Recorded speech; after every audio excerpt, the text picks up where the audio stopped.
Kia ora, and welcome to the Cotality Property Market Update for Haki here, December 2025. Property values across Aotearoa were flat in November on the Cotality Home Value Index, a touch softer after October's modest rise. The national median value sits at $807,000, still well below the 2022 peak, but now a little above the 2023 trough. It's another month that says, steady as she goes.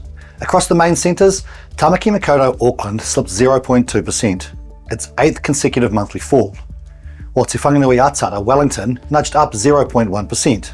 Inside that, Wellington City itself rose 0.4% in November, after an increase of 0.3% in October, so the city has now strung two small monthly lifts together. Ōtautahi Christchurch remained firm at plus 0.3%, and both Tauranga, up 0.6%, and Kirikiriroa Hamilton, up 0.7%, posted decent monthly gains. Ōtepoti Dunedin edged up 0.1%. November also underscored the province's strength. Waihopai and Invercargill rose 0.8% and set a new HVI peak. Gore, Ashburton and Kaikoura are at new highs too. Elsewhere, Whangarei lifted 0.5%, while Ahuriri Napier, down 0.3%, and Tahuna Queenstown, down 0.6%, eased a little. On who's buying, the Q4 story to date is clear. First home buyers hold a record 28.2% share.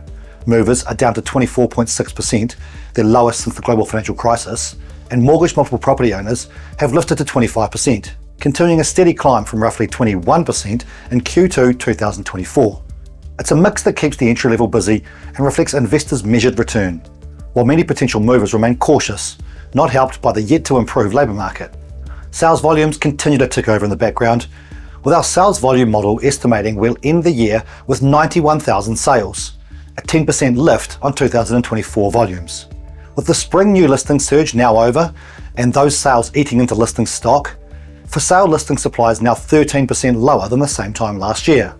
Buyers still have leverage, but it has reduced since the beginning of the year, and clear differences across the regions are showing through.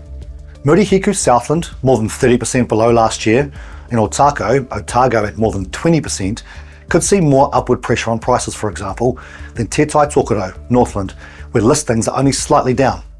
Looking back on the year that was, 2025 was defined by conflicting forces.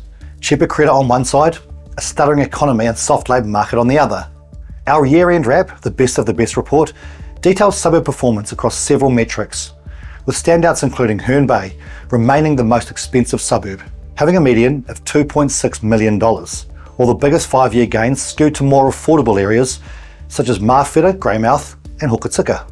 In the deep south, Waihopai and Invercargill suburbs dominated for speed of sale, with both Glengarry and Grasmere recording a median of 9 days to sell a property. At their final meeting of the year, the Reserve Bank Monetary Policy Committee cut the official cash rate to 2.25% on 26 November, likely the last one of this cycle.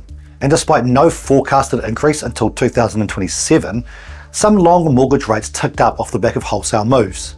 The new governor, Anna Bremen, who started on 1 December, has been quick to try and assure markets that low rates are here for the foreseeable, and even that one more cut is still possible. But given we're into the economic recovery, confidence has lifted, and inflation will continue to fall, it's hard to see that being likely. Also from 1 December, the loan-to-value ratio rules eased, with banks able to do 5% more high LVR lending. The banks remain competitive, particularly through cashbacks, so credit should remain available, though the debt-to-income limits will keep a check on things, especially for investors. As we head into an election year, and with talk of capital gains tax resurfacing, it's worth noting the expectation and requirement for some form of capital growth to continue for the tax to gather revenue. Affordability is the best it's been for more than 6 years, setting the scene for buyer activity to broaden, and listings are easing from elevated levels. Put those together with low interest rates, looser LVRs, and an improving economy and job market, and it points to a steady summer, stable activity and a gentle bias toward firmer values in early 2026, rather than anything dramatic. Annual growth in property values of 3 to 4% seems a sensible expectation for both next year and beyond. That would be lower than the historical norm, but consistent with the growing expectation that more housing supply will be available in the coming years, especially considering the recently announced changes to the Resource Management Act.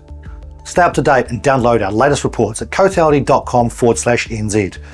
follow Cotality NZ on social, and subscribe to New Zealand Property Market Podcast on your preferred platform. Mā te wā.